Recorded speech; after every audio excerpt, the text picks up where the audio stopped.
Let's dive in again to Fragments of Silicon.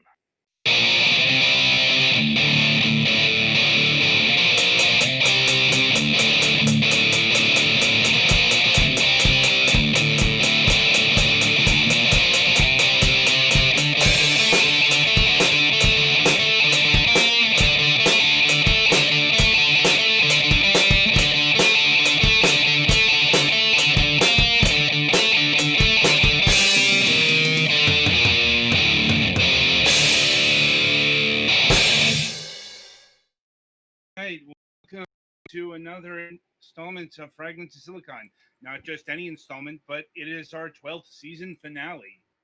Ordinarily, we have 26 shows, but as I've explained before, kind of chopped off episode 26 because we were expecting E3 to be a thing.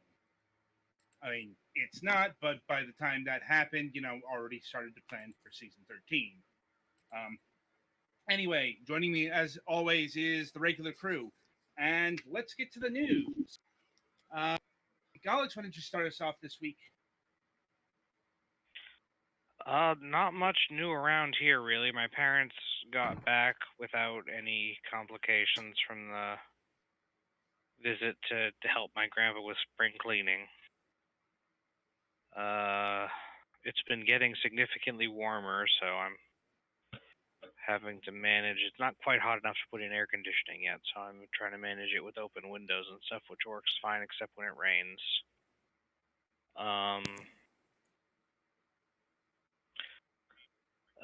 The bonus Splatfest was last weekend, and the other team won compared to what won when they ran it. That's the first one, so ketchup won this time. That was fun. I'm hoping to try to get back into that a little bit more. But I'm looking into trying to find a small table for my room so that I can place my Switch in a place in my room that gets a better internet connection. Because my desk doesn't. And I think that's about it. Teddy, you're up. Not a whole lot to report on my end. Just been kind of quiet. It's been going between hot and rainy because I guess the weather forgot that April was supposed to do this. So yeah, it's been kind of a pain in the ass with that. Also been looking for somebody to do our yard, like the mowing and stuff, because I kind of can't on my messed up leg. So that's fun. So far, I've heard back from no one, which is wonderful. And yeah, as far as gaming goes, I beat Digimon Cyber Sleuth Hacker Memory. So I'm debating if I want to go tackle the post-game dungeon or play something else. I was gonna say I was wondering if you did the post game because there's a lot of stuff that you can't get during your normal playthrough. Mm-hmm. So yeah, it's one of those type situations. And yeah, I guess next victim. Well, I guess I'm up then. Let's see here. Well, it's been a mixture of hot and cold for the past few days.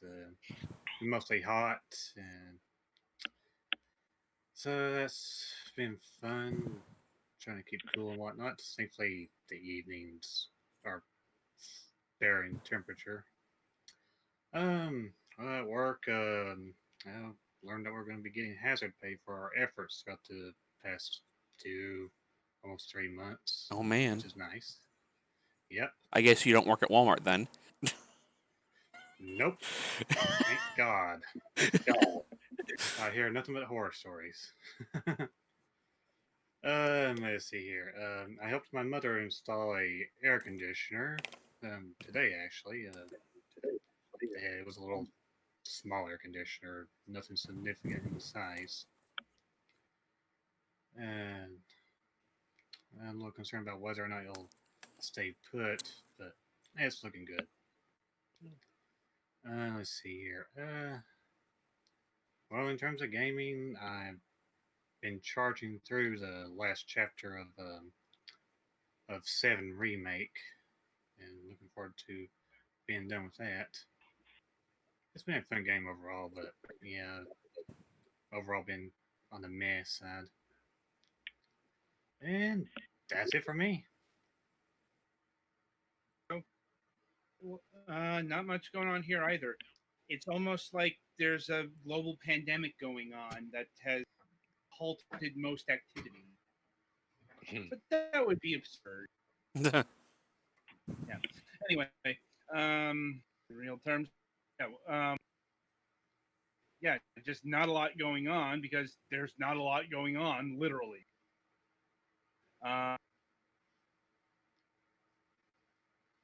It's like show news. Mac is, I don't know, he's planning some stuff.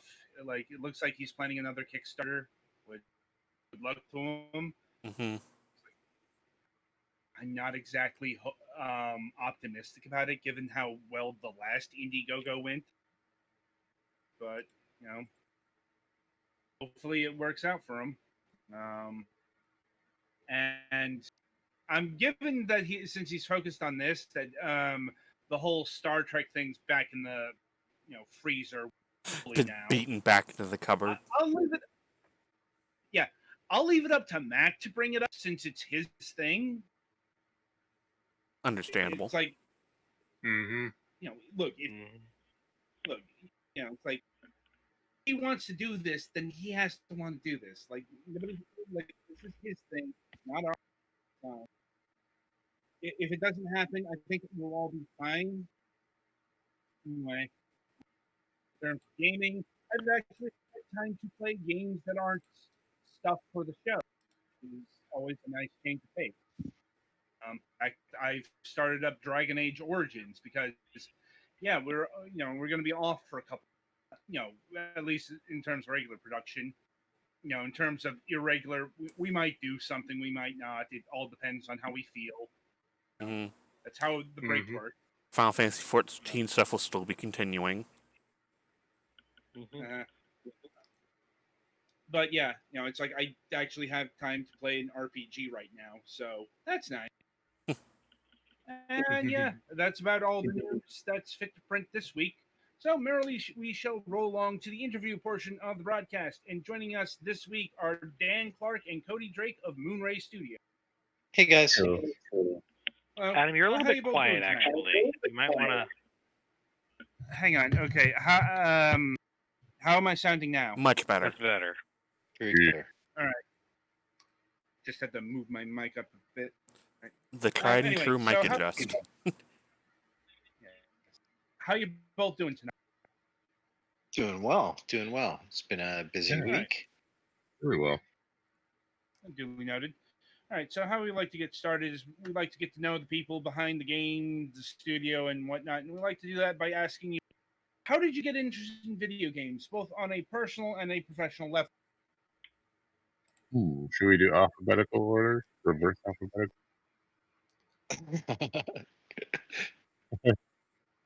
Well, I guess I can start. So, Dan's my boss, and I am essentially the teen animator at Moonray, though we kind of all wear many hats. That's kind of part of being in an indie studio.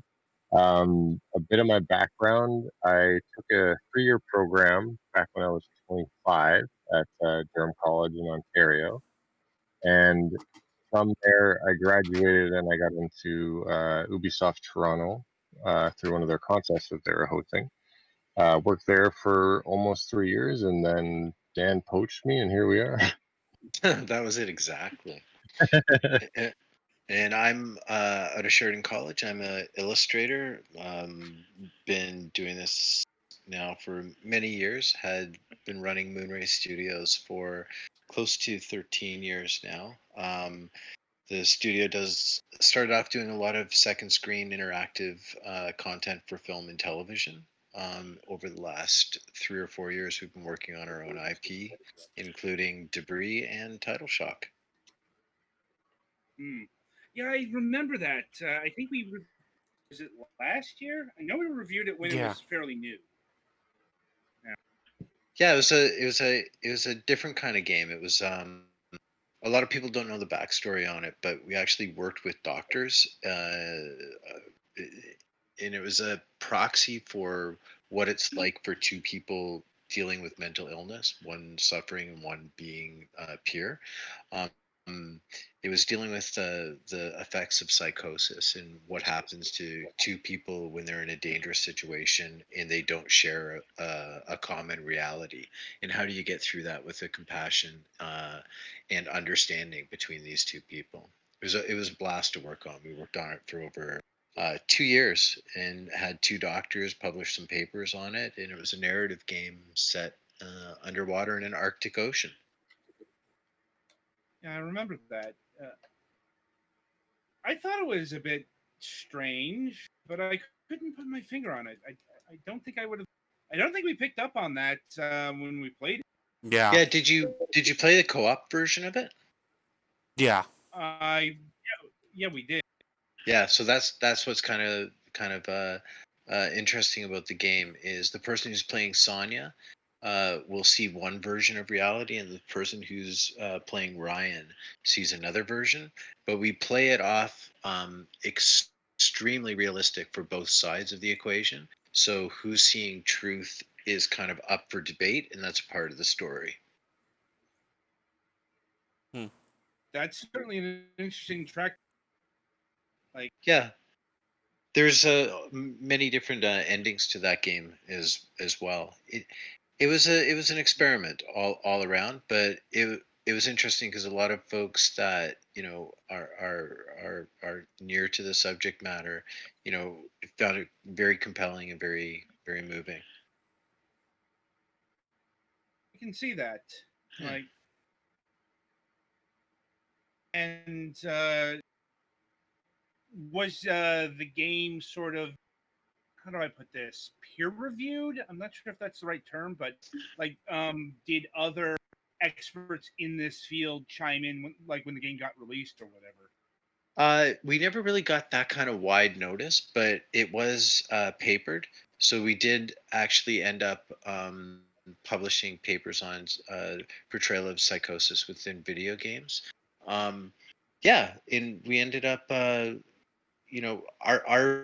view was we wanted to publish a game that would raise awareness to language around mental illness and help people who are at risk of psychosis understand kind of how reality can slowly seep away and how tangible that reality slipping away or how realistic that reality slipping away may seem in delusional thoughts and hallucinations and this kind of confused thinking. What about But you? it Have you wasn't. told It me, Dan? wasn't. So yeah, what was interesting about it was, and it's kind of flattering that you guys didn't really notice when you were playing it. Is we didn't want to do it as a jump scare typical. Oh yeah, the person with mental illness is the killer in the mix, and it's like that's not the way it is. We wanted to make a game that was compassionate and raised awareness. But I don't know if you guys got through to the end of the game. It was about a 4 hour game total. Yeah, I don't Not think sure. we got all the way through. I think partly because I didn't have my new graphics card at the time, so I was having trouble Uh, running it.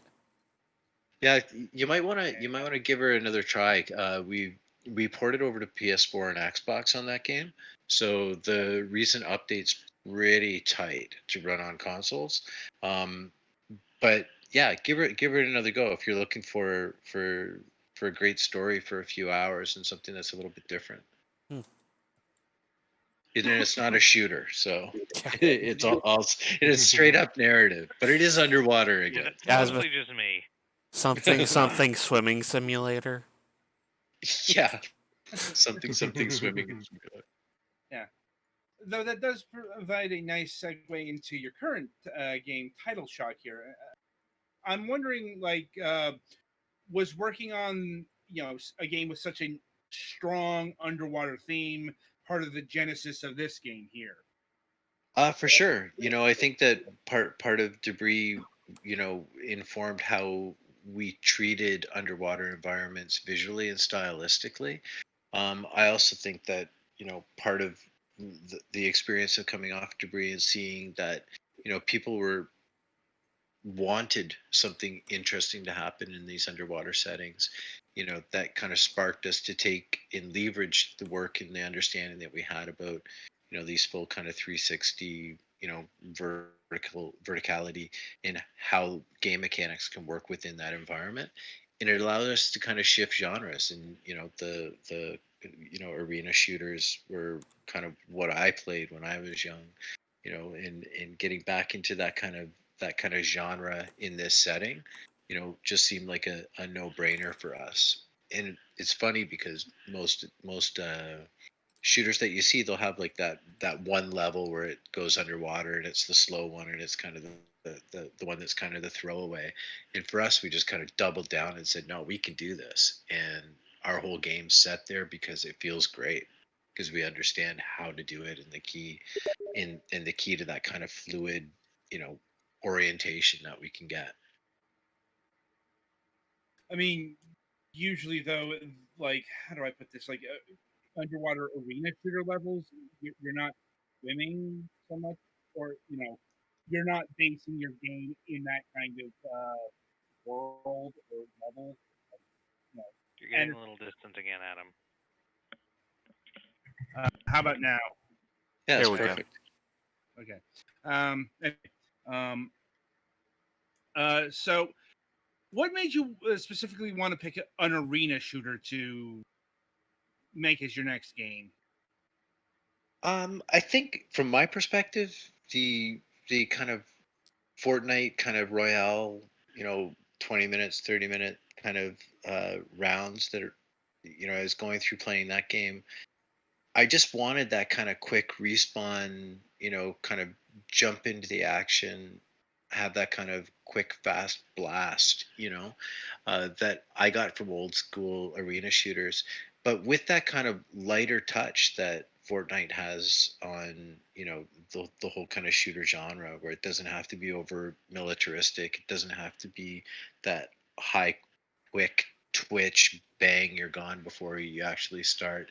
Gives you a chance to get into the game, get back into the game when you get knocked out, and always feel like you got a chance to take it in the end. And part of with Title Shock, we do have this objective that is a moving objective, the reactor, that controls this pacing, so it allows you to kind of play the game as a straight run and gun, or you can be strategic, you can explore, and you always still have this outcome that feels like it's in your grasp, which is exactly the kind of games that I love kind of growing up, where you always feel like you had a chance to be the hero and not just one of the 99 victims. Well, I mean, well, I Wait, mean, were you saying 20 minutes is a quick game, or were you saying quicker than that? For me, it was like every time I was playing Fortnite, I was dropping into it, and it was like 15, 20 minutes, and it's like, oh, I don't really even stand a chance in the end. But yeah, well, it looks like we're in. Yeah. all right. Uh-huh. Here we go. Yeah. I mean, well, that is one of the differences between an arena shooter and a battle royale. For sure. Arena shooters are smaller, but they're usually faster, like a lot faster, because, or at least this was my experience playing like Quake 3 Arena or Unreal Tournament. For Oh, sure. totally. That was a large influence for sure. And then I the mean, I'm the Nintendo nerd, so my shooter experience is mostly Splatoon, which is 3-minute rounds. ah, Yeah. oh, Cody. I knew it was We're you. the same I age. know, you just killed me already. Yeah, for me, it's like really kind of old school, back to like the original kind of marathon arena shooter, which was kind of a land-based game on Mac, of all things. Mm. There, in definitely my reaction to kind of like the Royales is it is that kind of one knockout kind of feel that I don't really care for. But also the confined shooters that you get and stuff like Call of Duty or I guess the new Call of Duty or well, even Counter Strike. They're so fast paced and they're so tight, those arenas, that it doesn't really give you a chance to kind of like get into these big open spaces. And you'll notice within Title Shock, it's a pretty big environment. We've got a sled mechanic that helps you bridge kind of distances, but it's not your typical kind of map. It feels a lot more open, like it's a world that you're fighting in that's enclosed. Indeed. Also, I think a key difference here is 360 degrees of motion, or Sort of. 6 degrees of freedom. Certainly more openness than what you would get in an arena shooter. Yeah, it's not full 6 degrees of 6 degrees of freedom. You do still have an